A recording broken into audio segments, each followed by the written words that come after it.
Ahí estamos. Muy bien. El tema que quiero presentar hoy, yo le he titulado El vino nuevo y las parábolas del matrimonio. Sin embargo, no voy a llegar a tocar todo el tema que quiero en realidad, que son las parábolas del matrimonio. Posiblemente solo toque una de esas parábolas.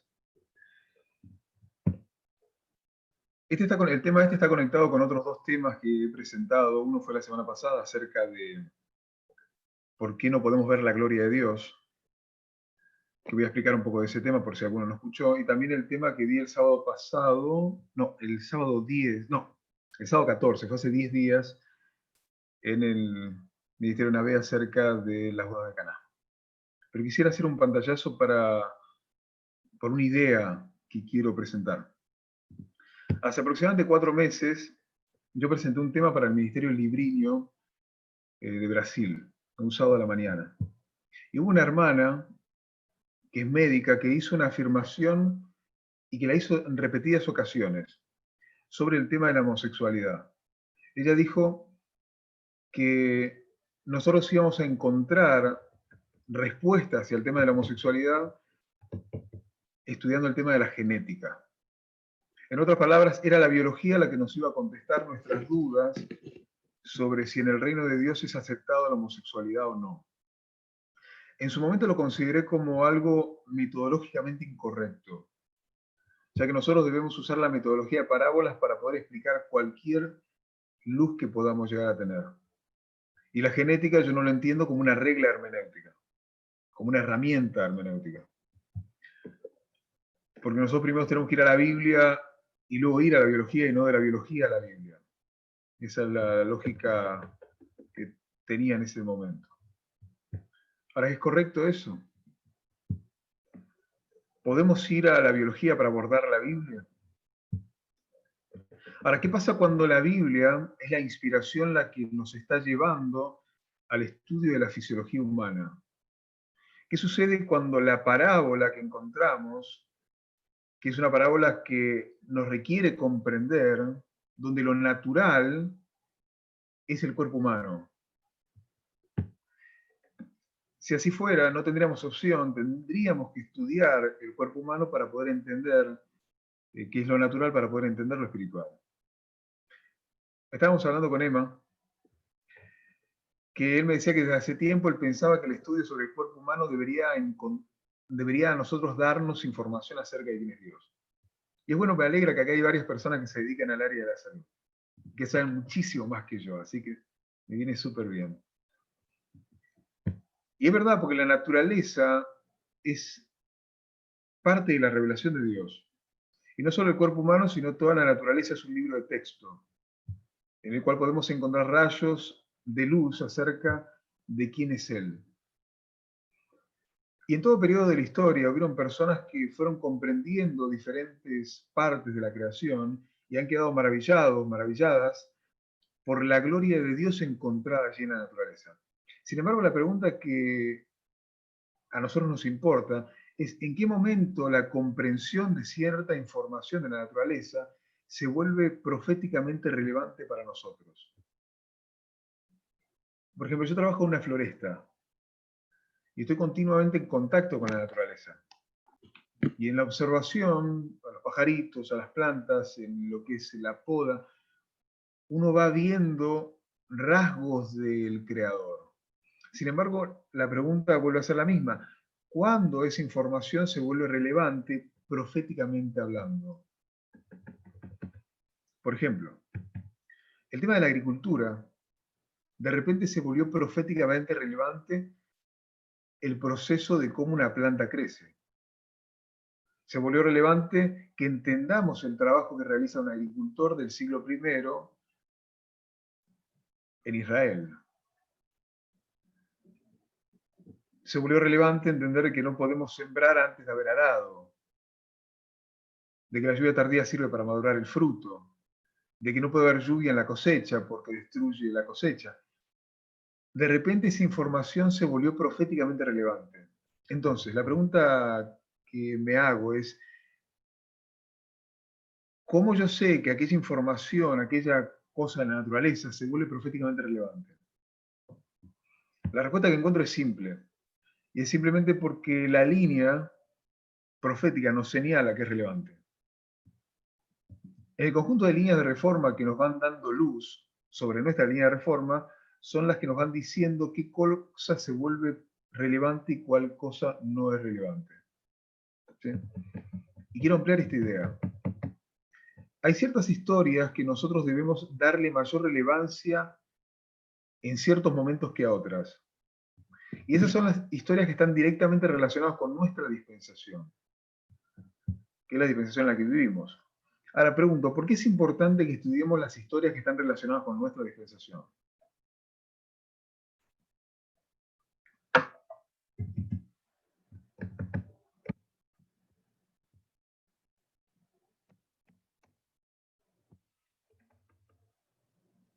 Para saber ¿Puedes qué es lo repetir la que pregunta? tenemos que hacer. La pregunta es, ¿por qué es relevante que podamos estudiar aquellas historias que nos hablan acerca de nuestra dispensación? Mati, Sí, porque nosotros estudiamos en base a una metodología que es línea sobre línea. Tenemos en claro la repetición de la historia y la historia pasada nos arroja luz a lo que está pasando en nuestra historia. muy bien, gracias, Guito. Es porque, o sea, necesitamos saber cuál es nuestro rol en este momento. ¿Qué es lo que tenemos que hacer? Nuestro papel en la historia, nuestro rol. Mica dice para entenderla mejor o para entenderla. Muy bien, todo es correcto. Una característica de los 144.000, que son entendidos en los tiempos. Entendidos en los tiempos, en otras palabras, es entender la dispensación en la que nos movemos, en la que vivimos. Tanto de manera externa en el mundo como de manera interna en el pueblo de Dios. Entonces, como para ampliar esta idea, me voy a enfocar en lo interno en nuestra dispensación. Entonces, ¿en qué dispensación nos encontramos nosotros?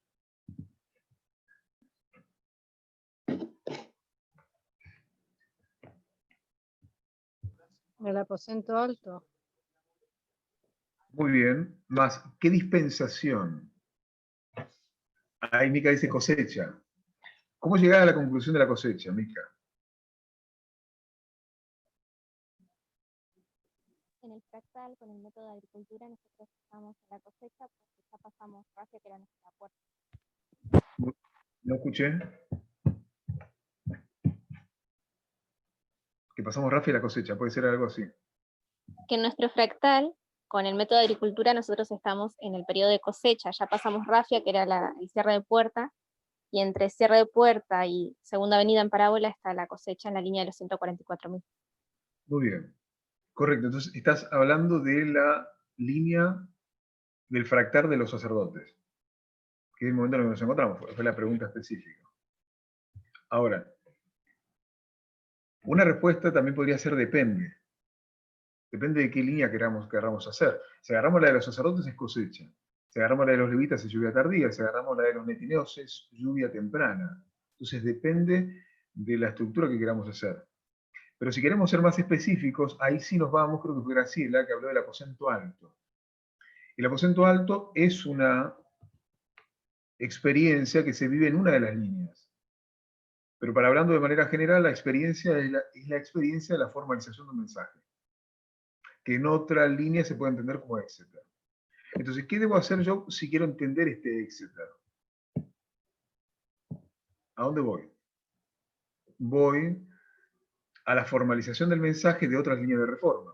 Entonces, si vamos a la línea de Cristo como sacerdote, la formalización del mensaje se encuentra en la historia de las bodas de Caná. Juan capítulo 2, versículo 11 dice, este principio de señales hizo Jesús en Caná de Galilea, manifestó su gloria y sus discípulos creyeron en él. Entonces, en las bodas de Caná, que es el Exeter, que es la formalización del mensaje en esa línea, encontramos la manifestación de la gloria de Dios, la gloria de Cristo.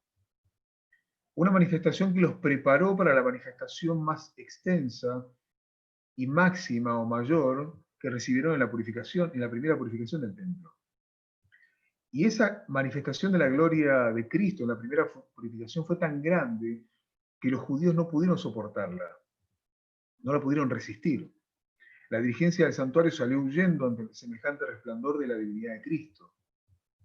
No se habían preparado para semejante manifestación de la gloria de Dios.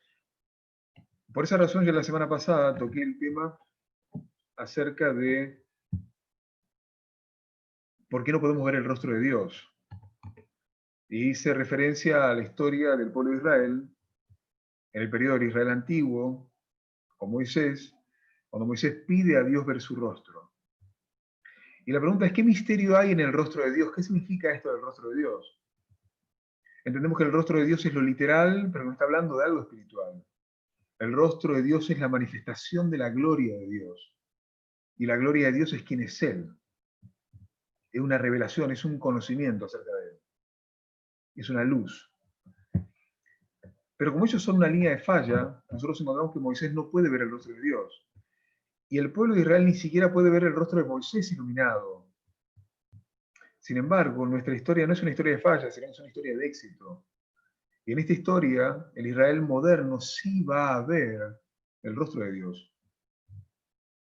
Los judíos no estuvieron preparados para esa primera purificación. Ellos huyeron ante semejante luz y se vieron humillados y enojados. Sin embargo, la historia de la primera purificación nos muestra que hay personas que sí pudieron recibir la gloria de Dios. ¿Quiénes fueron esas personas?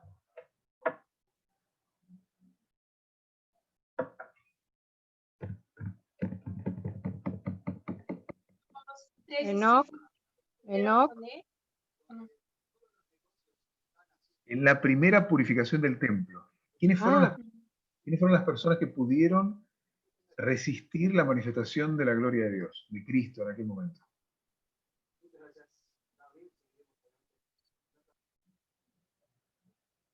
No escuché. Escuché que alguien habló, pero no escuché. Resistir de tolerar, no de resistirse a Jesús, ¿verdad? O sea, hubieron dos reacciones ante la presencia y la manifestación de la gloria de Cristo en la primera purificación. Unos huyeron y otros se quedaron. Unos fueron Los que se bendecidos. quedaron son los últimos, los marginados, que eran impedidos de acercarse por culpa de los que huyeron justamente, los fariseos y los comerciantes. Exacto. Hubieron un grupo que se quedó, que fueron justamente los marginados, los pobres, los niños, los enfermos, los mudos, los ciegos, los dolientes del alma. No estaba enfocado a hablar de este tema, pero le voy a leer una cita que me parece muy hermosa, que está deseada a toda la gente, es página 134, párrafo 5, dice así: mientras los sacerdotes y oficiales del templo presenciaban esta obra, dice, ¿qué revelación fue para ellos los sonidos que llegaron a sus oídos? Los concurrentes relataban las historias del dolor que habían sufrido, de sus esperanzas frustradas, de los días penosos y de las noches de insomnio, y de cómo cuando parecía haberse apagado la última chispa de esperanza, Cristo les había sanado. La carga era muy pesada, decía uno, pero he encontrado un ayudador. Es el Cristo de Dios, y dedicaré mi vida a su servicio. Había padres que decían a sus hijos, Él salvó vuestra vida, alzad vuestras voces y alabadle. Las voces de los niños y jóvenes, de padres y madres, de amigos y espectadores, se unían en agradecimiento y alabanza. La esperanza y la alegría llenaban los corazones. La paz embargaba los ánimos. Estaban sanos de alma y cuerpo. Y volvieron a sus casas proclamando por doquier el amor sin par de Jesús. ¡Qué hermosa! Esta es una experiencia de la manifestación de la gloria de Dios en la primera purificación. Entonces tenemos que, en la boda de Caná hay una manifestación de la gloria, pero en la primera purificación hay una manifestación mayor de la gloria, donde hay algunos que resisten y otros que no. En otra línea tenemos que estudiar, que deberíamos estudiar, es la de los discípulos como sacerdotes. En la línea de los discípulos como sacerdotes, la formalización del mensaje es el aposento alto.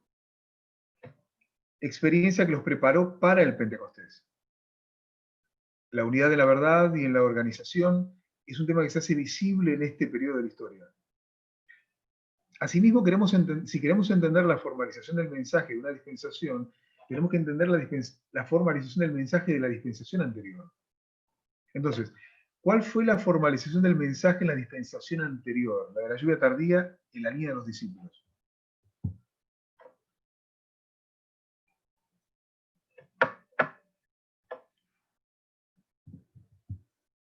La entrada triunfal. La entrada triunfal, bien. Entonces tenemos que hay una entrada triunfal a Jerusalén que es la manifestación de la gloria de Cristo. Porque allí vemos a los mudos cantando, a los paralíticos saltando, a Lázaro resucitado dirigiendo la caravana. Son los milagros de Jesús realizados durante todo el ministerio. Y hay una proclamación de él como Mesías que él acepta. Todo esto preparó el camino para la manifestación gloriosa de Cristo que se manifestó en la cruz. Y la crucifixión fue la máxima revelación del carácter de Jesús. Fue allí donde se abrió el corazón de muchas personas para estudiar y analizar las profecías. Fue muchos allí donde escudriñaron las Escrituras. Allí donde Jesús dijo, y cuando fuere levantado, a todos atraeré a mí mismo. Fue en la cruz donde el carácter de Cristo se vio más claro para los seres celestiales. Y es al mismo tiempo donde el carácter de Satanás se hizo visible, de una manera mucho más clara, como un asesino y mentiroso.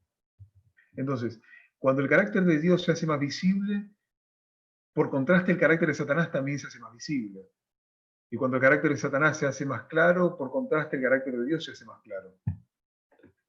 Entonces, allí encontramos en la entrada, la formalización del mensaje y la dispensación anterior, una entrada triunfal a Jerusalén, que se alinea con el aposento alto, pero simultáneamente a la línea con la que está sucediendo en la experiencia de los discípulos en el aposento alto, simultáneamente está sucediendo algo en el cielo, que es la entrada triunfal de Cristo en el cielo. Entonces tenemos dos entradas triunfales que se alinean entre sí. ¿Qué sucede luego de la entrada triunfal? Tenemos que Cristo es glorificado. Nuevamente tenemos que después de una entrada triunfal, que hay una manifestación de gloria, tenemos una manifestación de gloria mucho mayor. Simultáneamente a la glorificación y en respuesta a esa glorificación, el Espíritu Santo desciende en el Pentecostés. ¿Y qué es lo que ocurre en el aposento alto? La manifestación gloriosa del poder de Dios. Ellos comprenden las parábolas concernientes al Mesías, quién es Él y cuál es la naturaleza de su reino. Y eso es ver el rostro de Dios. Pentecostés en nuestra línea es Panion. Panion en la aplicación es la segunda venida. Sabemos que no es literal, es una parábola. Sin embargo, segunda venida también es la manifestación gloriosa de Dios. La segunda venida es cuando se ve el rostro de Dios. Entonces, cualquier línea que nosotros coloquemos, en la formalización del mensaje lo que encontramos es la manifestación gloriosa del poder de Dios, que nos prepara para una manifestación mucho más gloriosa en el hito. ¿Sí? Una luz de conocimiento acerca de quién es Dios, de que quienes no se prepararon no van a poder resistir. Al mismo tiempo, Panim es la formalización del mensaje de los 144.000. Entonces, en otras palabras, es el periodo donde este movimiento va a ver el rostro de Dios. ¿Alguna pregunta? ¿Alguna idea? No sé si fui claro. Estoy colocando varias líneas, no las estoy escribiendo por una cuestión de tiempo, pero simplemente para generar una idea.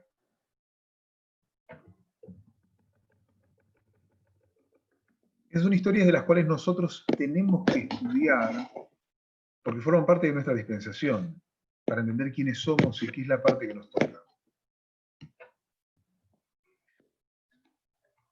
Por esa razón, entendiendo que cuando venga la manifestación de la gloria de Dios, hay personas que no pueden resistir y otras que sí, Elena de White ve en la primera visión un grupo de personas caminando por un camino que está fuera del mundo y encima de él. Este va directo a la Nueva Jerusalén, donde está Jesús al frente. Un camino iluminado por una luz que viene de atrás. Conocemos la visión. Entendemos que la luz que viene de atrás es la luz del clamor de medianoche. ¿Sí? Ahora, ¿quiénes son esas personas que están caminando de ese camino? ¿Qué es lo que los diferencia del mundo? ¿Cómo es que ellos lograron salir del mundo?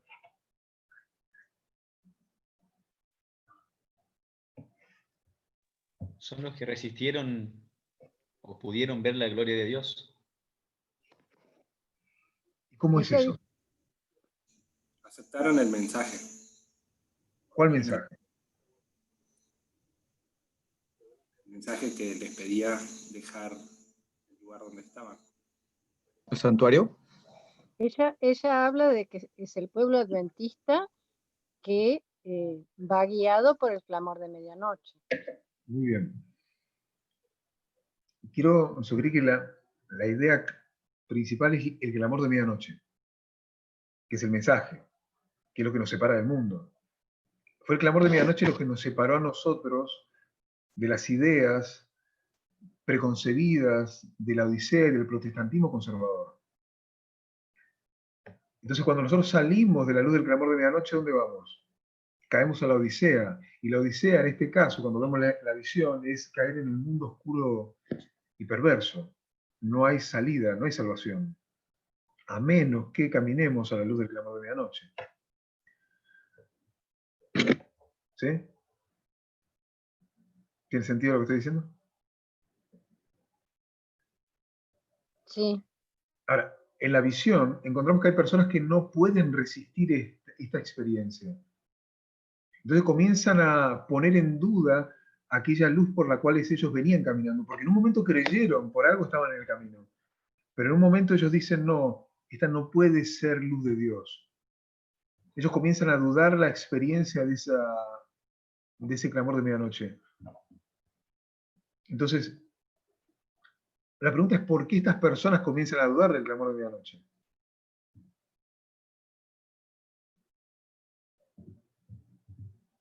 En la visión, La visión no explica la razón, pero yo le pregunto, ¿por qué una persona dejaría el clamor de medianoche? Lo que la visión dice esto, dice, pero en algunos comenzaron a cuestionar esa luz y a negar temerariamente la luz que brillaba tras ellos, diciendo que no era Dios quien los había guiado hasta allí. Entonces, ellos ya habían salido del mundo, habían creído en el clamor de medianoche, pero de repente por alguna razón ellos dejan de creer. La pregunta es ¿por qué?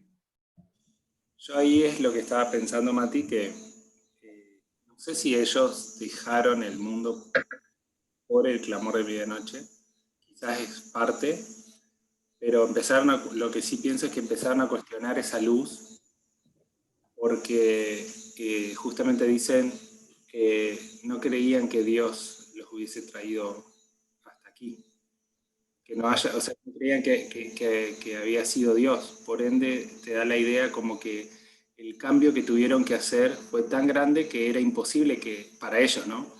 Parecía imposible que haya sido Dios el que haya hecho eso, porque es muy diferente a lo que han creído quizás toda su vida.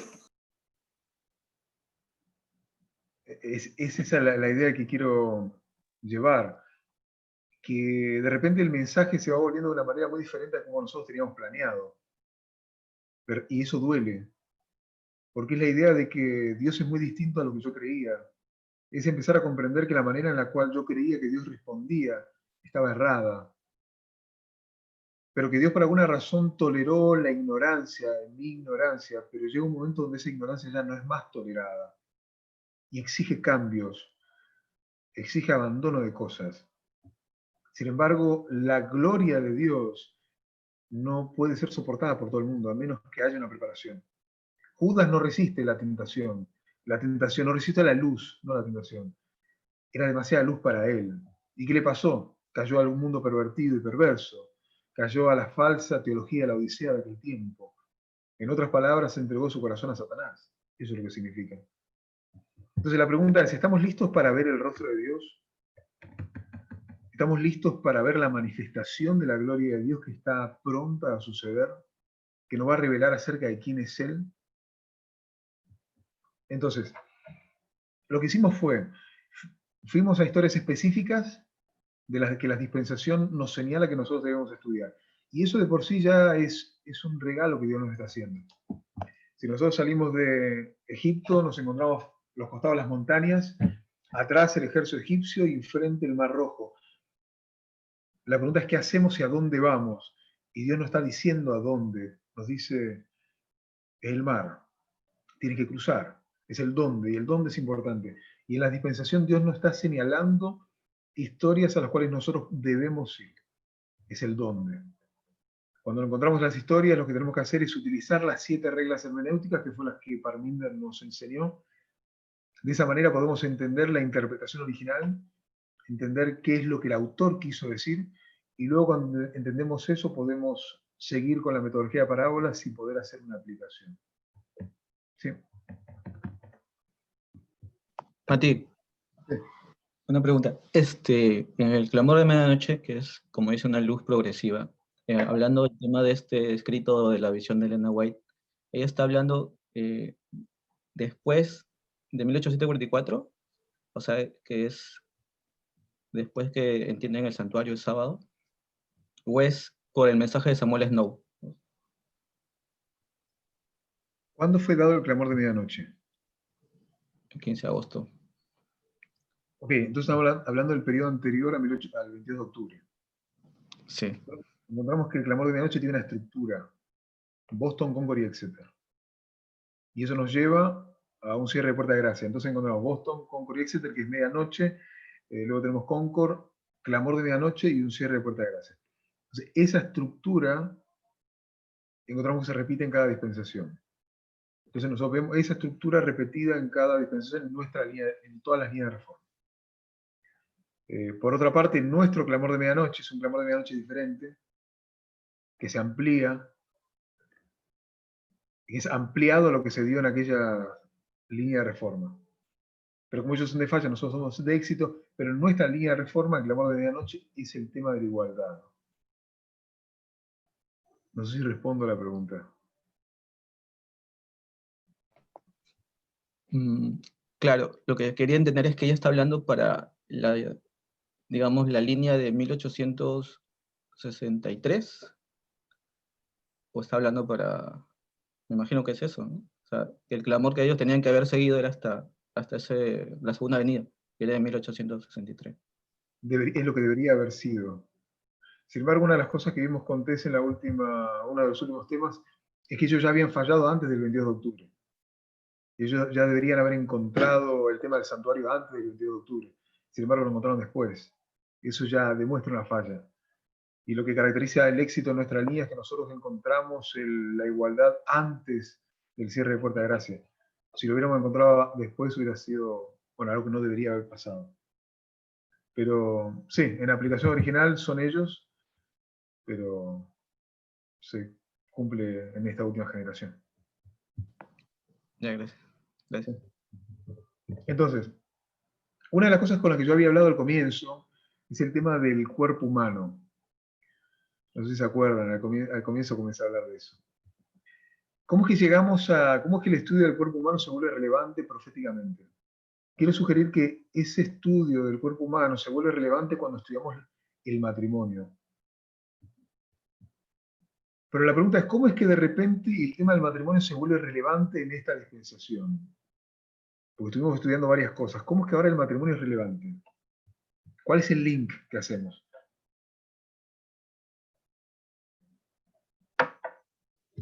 Que nos lleva al matrimonio. Estamos estudiando sobre la igualdad y para aprender sobre eso vamos a los primeros padres, Adán y Eva, y queremos aprender de ahí sobre ese primer matrimonio para entender cómo va a ser en la Nueva Jerusalén. Muy bien. Creo que también el hecho de ver cómo era el Edén para ver cómo tiene que ser el Edén que intentamos restaurar. Las instituciones gemelas. Dos instituciones gemelas, muy bien. Exacto. Ahora, perciban esto. Porque si hablamos de restauración del Edén, ¿por qué el matrimonio no fue relevante en la dispensación pasada? ¿Y por qué es relevante en esta? Si en la dispensación pasada también hablamos de igualdad, si también están las dos instituciones, si también teníamos de Edén a Edén, ¿cómo es que ahora, en esta dispensación, es relevante el matrimonio? Mati, yo tengo entendido que en la dispensación pasada, o sea, en la dispensación alfa, el pueblo adventista restituye la institución del sábado. Entonces, como esa institución ya se restableció, en nuestra línea tenemos que ver la otra institución que está paralela al sábado, que es el matrimonio. Muy bien. Entonces, cuando vos hablaste de dispensación, estás hablando de una línea de reforma diferente. Entonces, la línea de reforma del comienzo del Israel moderno encontramos santuario, sábado, y la nuestra igualdad, matrimonio. Ahora, mi pregunta va en relación a la dispensación pasada de nuestra línea de reforma, en la ayuda tardía. ¿Por qué es que ahora se volvió relevante el tema del matrimonio y no era algo relevante en la ayuda tardía? De esta línea de reforma. Quizás porque tenemos estos 3 escalones, que es el racismo, el sexismo y la homofobia, y quizás se empieza a volver un poco más pertinente porque nos estamos acercando al tema de la homosexualidad y eso. Pienso, no sé. Muy bien. Se me ocurre que porque ya estamos terminando la línea y eso está pendiente. Entonces hay que encararlo en algún momento. Muy bien. ¿Alguno más? ¿Cuál es la historia que nos lleva al matrimonio?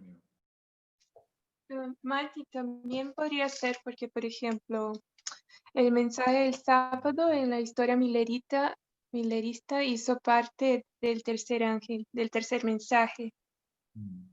Y entonces, como una institución gemela del sábado, el matrimonio también vendría con nuestro tercer mensaje. Muy bien. No lo voy a hablar hoy, lo voy a mencionar porque ya Carlos lo mencionó 2 veces, el tema de las instituciones gemelas, pero para un estudio posterior, que Elena White no elige la palabra gemelas porque sí, porque ella podría haber dicho 2 instituciones iguales, pero gemelas no es iguales. Podría haber hecho similares, podría haber hecho parecidas, pero no, dice gemelas. Y algo característica que tienen los gemelos es que comparten muchas cosas. No voy a entrar en detalle porque no es el tema de hoy. Pero cuando uno ve a 2 gemelos, por ejemplo, 2 gemelos idénticos o 2 gemelas idénticas, primero nos resulta extraño porque no estamos acostumbrados. Pero lo que hacemos es, los miramos a uno y el otro, ¿y qué es lo que hacemos cuando los miramos? Los Los comparamos. Comparamos y contrastamos. Entonces, lo que eso nos está queriendo decir es que para encontrar información acerca del matrimonio, tengo que comparar el matrimonio con el sábado y contrastarlo. Y comparar el sábado con el matrimonio y contrastarlo. Lo que eso quiere decir que todavía no tenemos la comprensión clara acerca del sábado porque no la hemos comparado y contrastado con el matrimonio. Y no entendemos todavía el matrimonio porque no lo hemos comparado y contrastado con el sábado.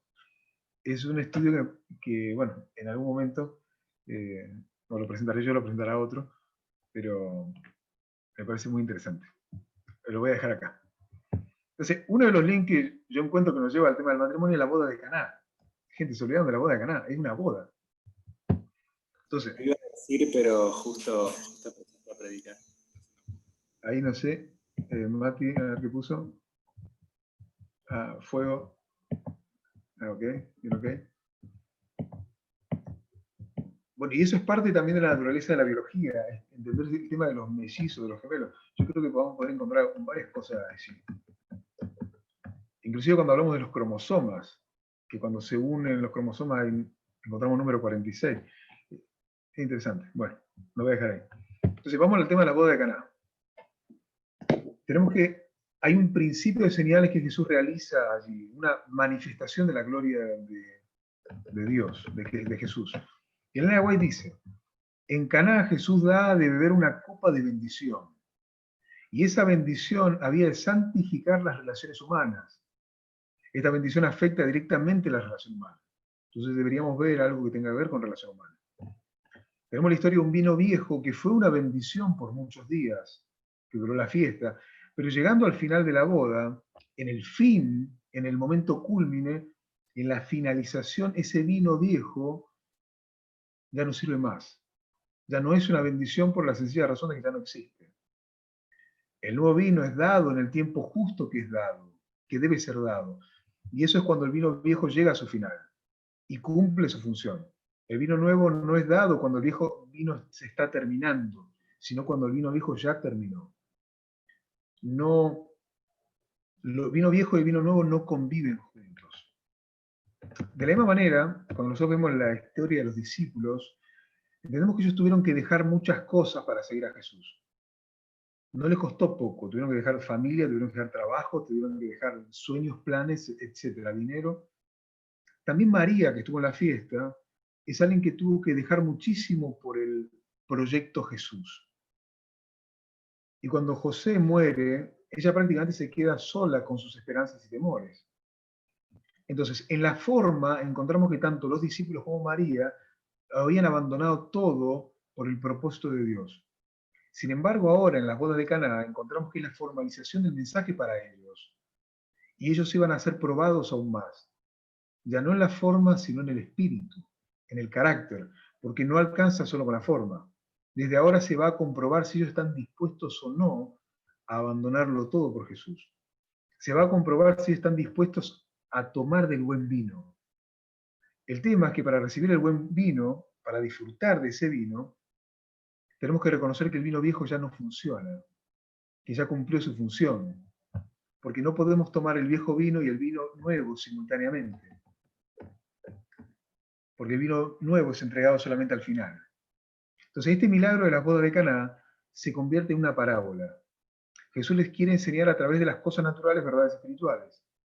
Les está enseñando que estaban entrando a una nueva dispensación, la dispensación de un vino nuevo y mejor, un vino fruto de un milagro, un regalo de Dios, que no es otra cosa que la manifestación de la gloria de Dios, un conocimiento acerca de quién es Él. Entonces Jesús intencionalmente va a usar las tinajas que eran para un rito de purificación, una tradición humana dentro del pueblo de Dios, y lo va a cambiar completamente. Un rito que revelaba una manera errada de cómo es Dios y de cómo acercarse a Él. Un rito que revelaba una incomprensión acerca de la naturaleza del hombre que se enfoca en la limpieza externa. En contraste, Jesús viene a crear algo que para poder disfrutarlo en verdad tiene que ser una experiencia interna. Interna personal e interna corporativa. Como un cuerpo, como una iglesia. Entonces, para tomar el buen vino, Jesús tiene que romper un rito. Un rito tiene que ser quebrado. Hay tradiciones humanas que están velando la verdad.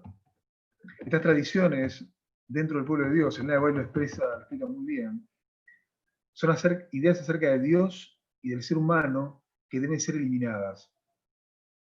Y vuelvo a repetir, esa experiencia duele, porque reconocer que no sabíamos nada acerca de Dios, de que estábamos mal todo este tiempo hasta acá, es una experiencia de dolor.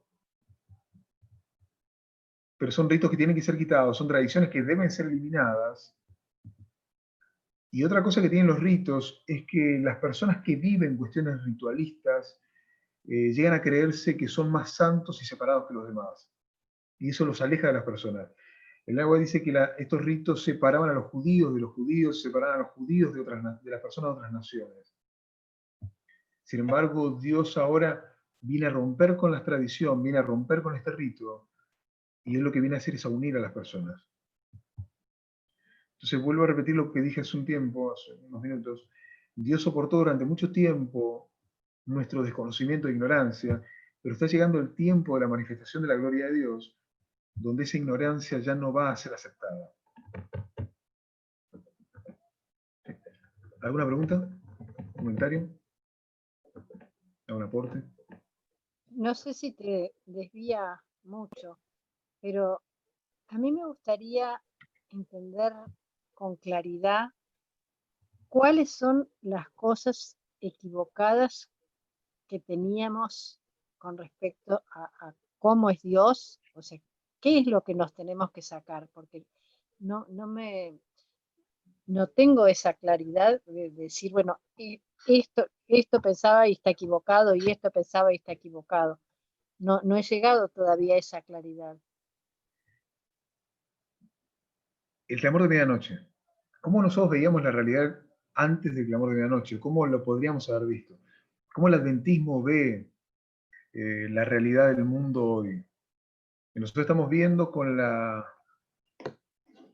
este aumento de conocimiento que se abrió acerca de la idolatría, del toro Apis, la adoración y la forma y del carácter, estamos encontrando que el adventismo, aunque dejó la idolatría, dejó el becerro de oro que era el domingo, sigue adorando en el espíritu de la misma manera que el protestantismo apóstata, que mira la realidad del mundo con teorías conspirativas, que es racista, que es sexista, que es homofóbico.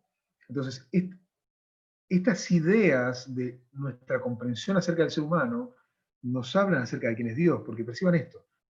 Nuestra comprensión, nuestro aumento de conocimiento que estamos recibiendo, es que para entender a Dios, nosotros, ¿a quién tenemos que mirar?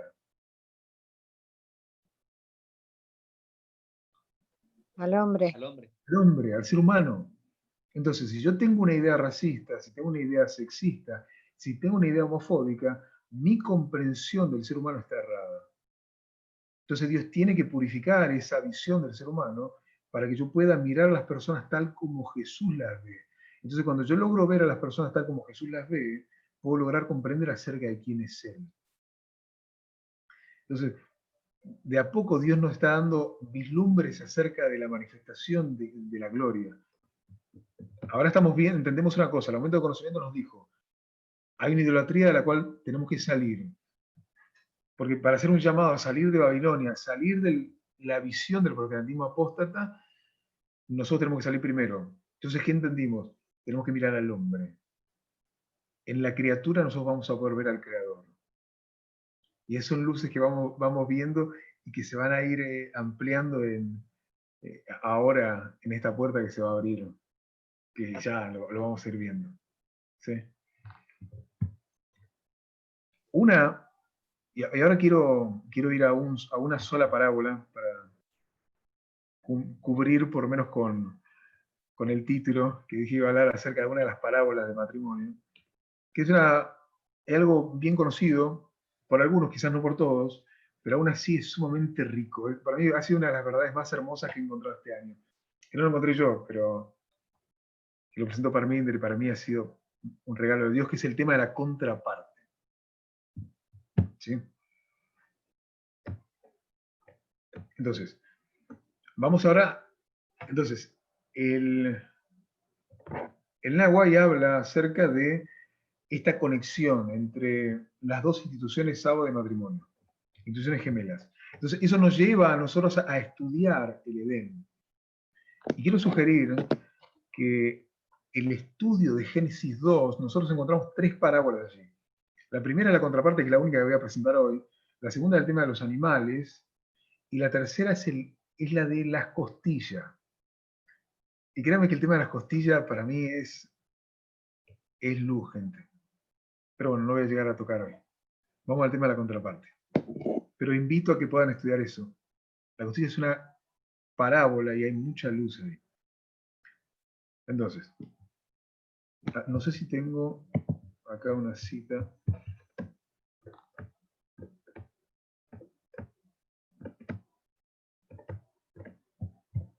Sí, voy a mostrar la cita.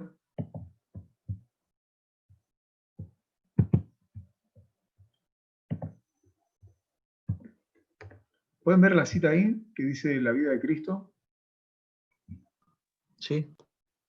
Mati, ¿podrías leerla, por favor? Ok.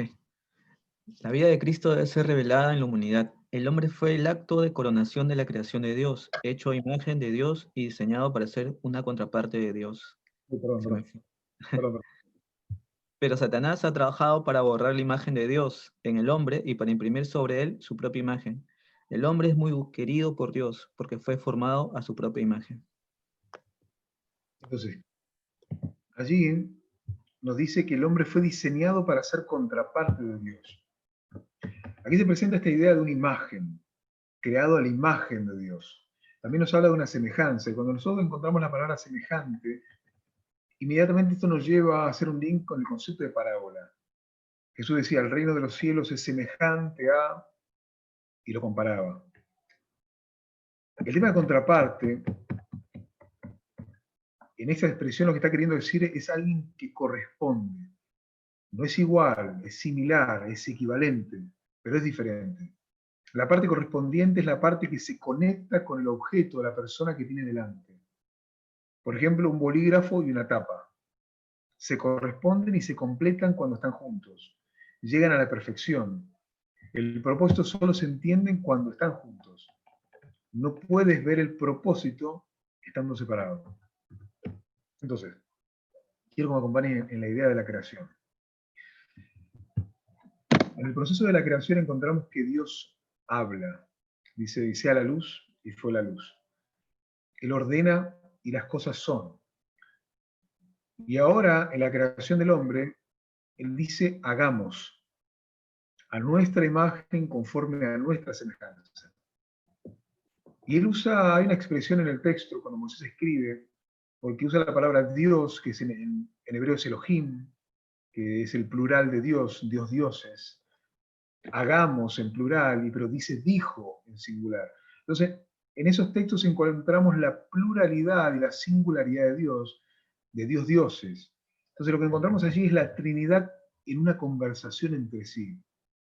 Y estos momentos en la Biblia son pocos y son muy solemnes. Y uno de ellos los encontramos en el Getsemaní. A ver, no sé si están hablando ahí. A ver, perdón. Ah, queda la costilla. Puede preparar cualquiera. Entonces, o sea, yo lo tengo armado, pero si lo puedo pasar y usted que tiene más información sobre biología puede ser mucho más útil. A mí me cuesta, he estado leyendo algunas cuestiones de genética y la verdad que no entendía nada. Empecé a ver videos que eran para niños. Me costó mucho, pero bueno, seguimos con el tema. Entonces tenemos la Trinidad que conversa. Ahora la pregunta es ¿por qué Dios habla cuando crea? ¿Por qué Él habla en alta voz? ¿Por qué creen?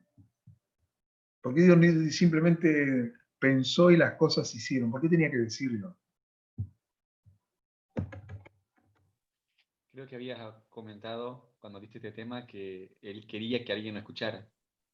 Quería ser escuchado por otros mundos que estaban asistiendo, estaban viendo esto. Muy bien. O sea, podríamos decir, bueno, porque Moisés tenía que escuchar para escribir. Sin embargo, me parece mejor ese fundamento de que había otros seres que tenían que escuchar. Cuando Dios habla es porque quiere ser escuchado. Entonces, encontramos a los ángeles, seres de otros mundos, como dijo Dieguito, que están escuchando están viviendo esta experiencia. Entonces Dios dice, hagamos a estos seres a nuestra imagen. Y esa expresión de nuestra imagen es algo particular. Y la pregunta es, ¿por qué Dios va a hacer una creación tan particular? Cuando Él dice semejante, lo que está haciendo es obligando o mostrando, no obligando, sino mostrando a los seres de otros mundos que ellos tenían que ahora usar la metodología. Ellos tenían que comparar y contrastar, porque estos seres eran semejantes a Dios. Que el hombre ahora se volvió un símbolo, una figura de Dios, un tipo de Dios. Sin embargo, en la creación de Adán, ellos pueden ver a alguien creado a imagen, pero todavía no se responde a la pregunta de por qué Dios está haciendo una creación tan particular. Y esto se vuelve relevante, o se responde en realidad, en la creación de Eva. Dios está en la tierra, acaba de crear a Adán, el universo contempla a Dios para ver qué es lo que Él va a decir y luego qué es lo que Él va a hacer, porque eso es lo que ha estado haciendo. Entonces Dios habla y dice, no es bueno que el hombre esté solo, le voy a hacer una ayuda idónea para él. Dios habla, pero ¿a quién le habla? No le habla a Adán porque Adán no está escuchando estas palabras. Porque Adán no se da cuenta que está solo cuando lo escucha a Dios, él se da cuenta de otra manera que está solo. Entonces Dios le está revelando a los seres de otro mundo que están mirando y a los ángeles, que así como no es bueno que el hombre esté solo, no es bueno que Dios esté solo. Por eso Dios lo que está haciendo es crear a su contraparte. Él está revelando la razón de la creación de la humanidad. En ese mismo periodo de tiempo, Adán comienza a darle nombre a los animales. Él no necesita una compañera para hacer esa tarea. Adán cumple esa obra y la hace muy bien. Sin embargo, la parábola nos muestra que el tiempo se ha cumplido y la hora es en la que Adán va a pasar a una nueva dispensación, en la cual ya no estará nunca más solo, sino que será uno con su contraparte. Y a través de esa parábola Dios le está revelando al universo celestial que el tiempo se ha cumplido y la hora es en la cual él ya no estará más solo, sino que ahora será uno con su contraparte. Adán fue creado primero que Eva. Desde el polvo de la tierra ella fue levantada a la misma posición de Adán, en la misma igualdad como su contraparte. De igual manera Dios estaba creando a la humanidad y él estaba primero que la humanidad. Y ahora él crea a la humanidad desde el polvo de la tierra y va a elevar a la humanidad para ser uno como su contraparte. Por eso los redimidos al final del tiempo en el cielo ellos se sentarán en el trono de Dios como reyes y sacerdotes. En la experiencia de la creación del hombre, los seres de otros mundos debieron comparar y contrastar.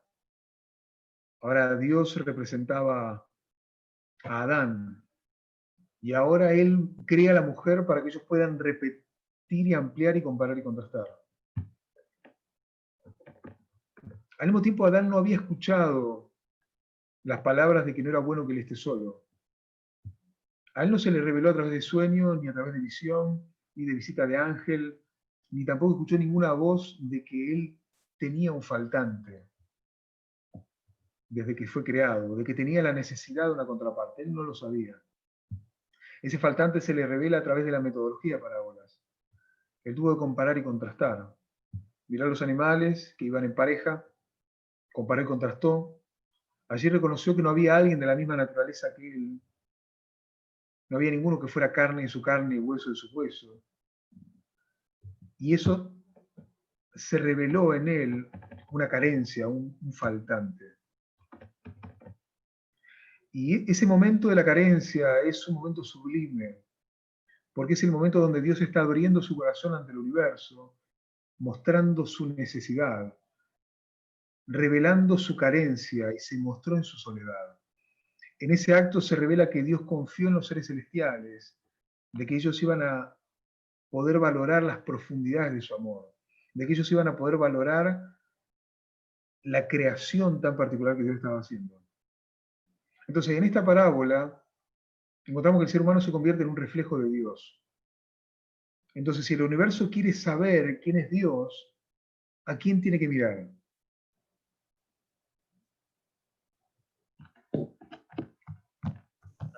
A la humanidad. Tiene que mirar a la criatura, tiene que mirar a los seres humanos. Entonces, Dios crea a Adán y Eva perfectos. Son la contraparte el uno del otro. Ahora yo pregunto, ¿Adán y Eva eran la contraparte de Dios?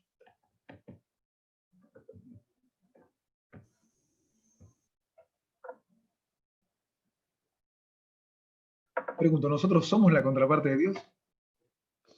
La verdad que no sabemos, digo, solamente podemos guiarnos por ese texto que tú leíste del espíritu de profecía. Ahí dice que sí, así que tenemos que creer que sí. ¿No hay un salmo donde dice que nos ha hecho dioses? ¿Y qué pasa con el salmo? Sí, dice. Claro, cuando lo acusan a Cristo de blasfemia, porque se había dicho que era Dios, él, y él cita ese salmo. Ajá. No recuerdo bien el contexto de ese salmo, como para comentarlo. Mati, Sí, ¿no sé quién habló? yo. Diego. No sé si. Sí, Diego.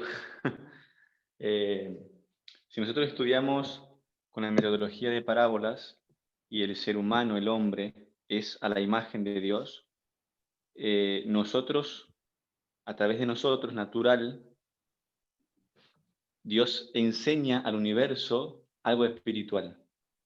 Y por algo creó primero al hombre y dejó ese faltante para mostrar al universo que él tenía un faltante y que necesitaba también una contraparte, revelando así más acerca de su carácter. Como dijiste recién, mostró su necesidad ante el universo. Exacto. Entonces, a esa pregunta, sí, somos la contraparte de Dios, digamos. Bien, entonces, ¿cómo yo llego a la conclusión de la contraparte? A través de la metodología de parábolas. Yo no puedo llegar solamente por esa cita. Esa cita puede ser comprendida a través de la metodología de parábolas. Ahora, quiero sugerir de que Adán y Eva no eran la contraparte de Dios, sino que ellos debían ser entrenados para llegar a esa posición. De la misma manera, nosotros no somos la contraparte de Dios, sino que debemos ser entrenados para llegar a ser la contraparte de Dios.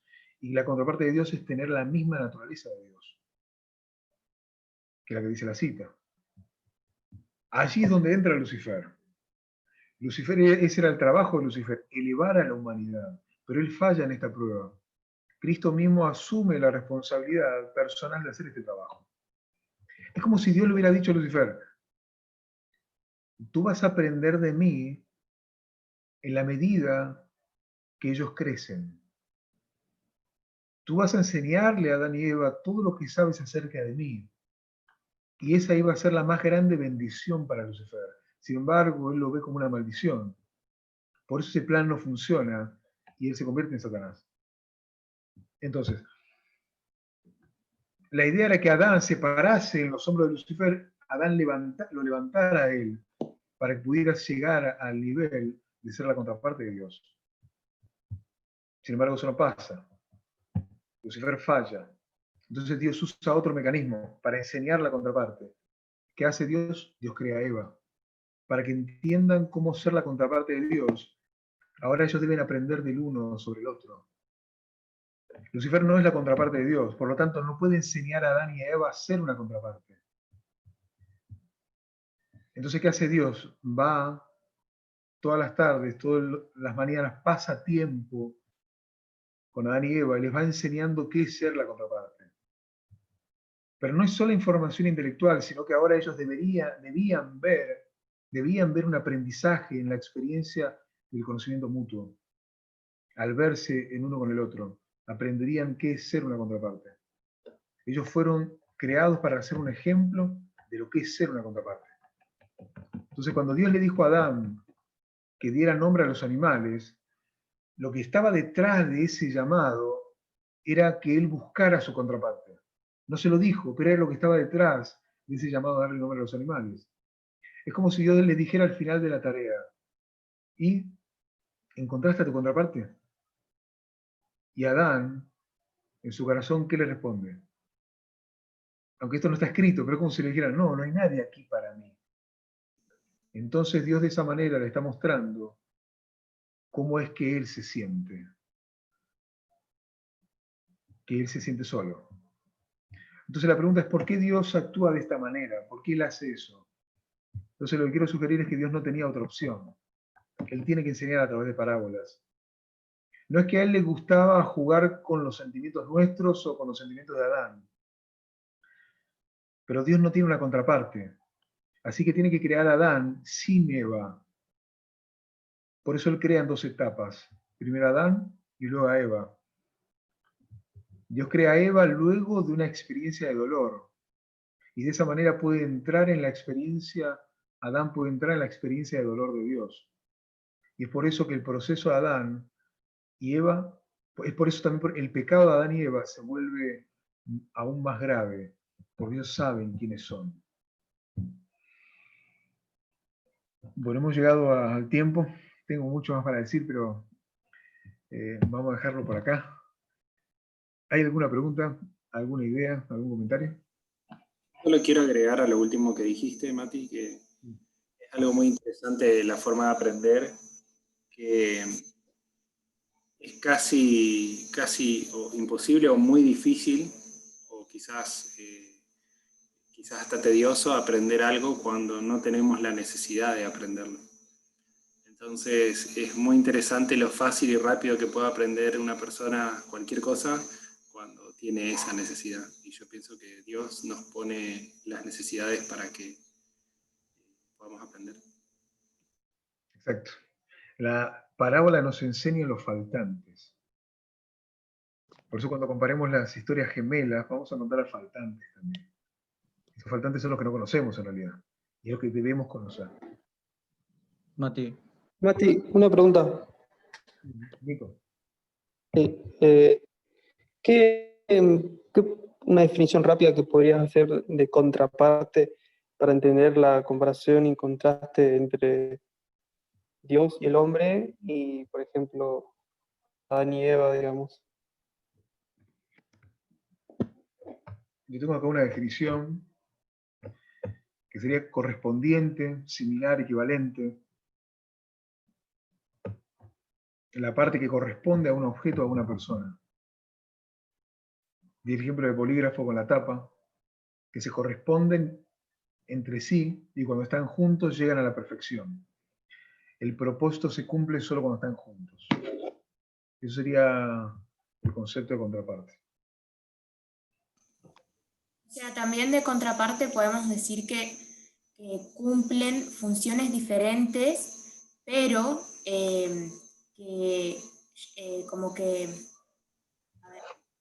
pero se complementan. Un ejemplo de ello, por ejemplo, son dos piezas de un rompecabezas, o por ejemplo, un tornillo y una tuerca. O sea, entonces son dos partes que son diferentes entre sí, pero al unirse cumplen un objetivo común. Exacto. El tema es que cuando nosotros estudiamos el tema de la igualdad en la dispensación pasada, o por lo menos cuando empezamos, una de las cosas que decíamos, el tema de iguales pero diferentes está mal. El tema es que eso está mal cuando hablamos acerca de la igualdad, porque en la igualdad sí son iguales. Que el tema de la costilla es parte de la luz que nos da la costilla del tema de la igualdad. Sin embargo, el matrimonio también nos muestra luz sobre iguales pero diferentes. Porque el ser humano no es exactamente igual a Dios, pero por alguna razón se complementa. Hay algo en esa unión que tenemos que comprender que la luz del matrimonio nos va a dar. Gracias, Tani. Mati, bueno, la última parte que mencionaste, como que justo la parte de la pregunta que tenía, ¿no? Eso de qué función cumplía el hombre, ¿no? Y obviamente, como dices, mientras que haya más luz vamos a poder entender eso. Mi pregunta era, ¿por qué Dios se sentía solo si Dios tenía muchas criaturas que le había creado? Mundos. Bueno, es una pregunta que quizás un poco de niño, pero no sé, podías... No, es verdad. Ahora, yo no puedo entender lo espiritual a menos que entienda lo natural. ¿Por qué Adán se sentía solo si tenía tantos animales? Si tenía los ángeles, si tenía a Dios.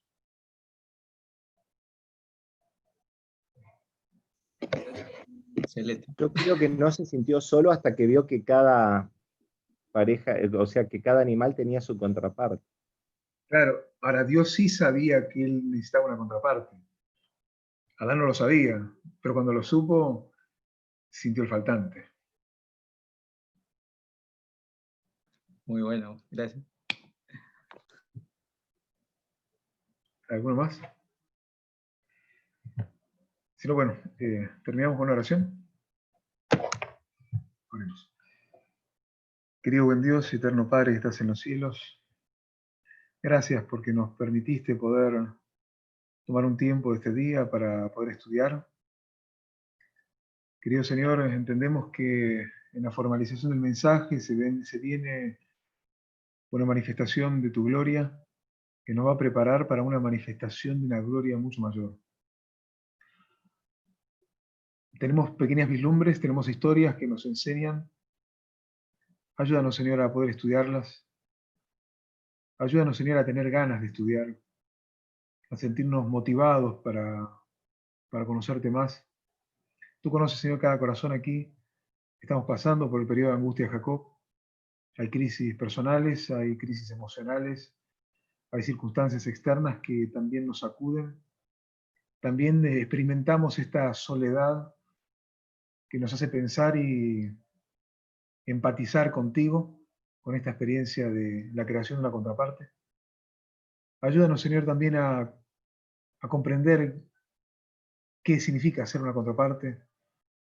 Abre nuestro corazón, Señor, para entender estos conceptos elevados del matrimonio, que nos van a iluminar también acerca del sábado. que nos va a dar luz acerca de quién tú eres, que nos va a dar luz acerca de quiénes son las personas y de esa manera saber quién tú eres. Querido Señor, abre nuestro corazón, ayúdanos, Señor, a abandonar lo que se tenga que abandonar, y cuando toda esta luz venga, Señor, no nos golpee, no nos lastime, sino que podamos salir victoriosos y mejores. Que podamos, Señor, ver tu rostro, porque no solo es una promesa, es profecía y es una realidad y la queremos vivir. Señor, queremos ser de los 144.000, queremos ser de ese grupo, queremos vivir esa experiencia, porque tú nos has dado la oportunidad de serlo y no queremos fallar.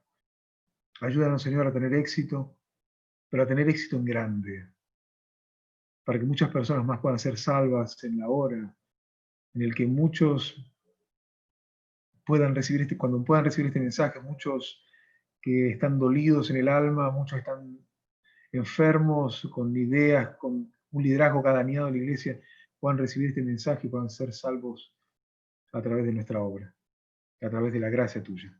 Querido Señor, quédate con nosotros en esta noche, bendícenos, habla a nuestro corazón. Te pedimos en el nombre de Jesús. Amén.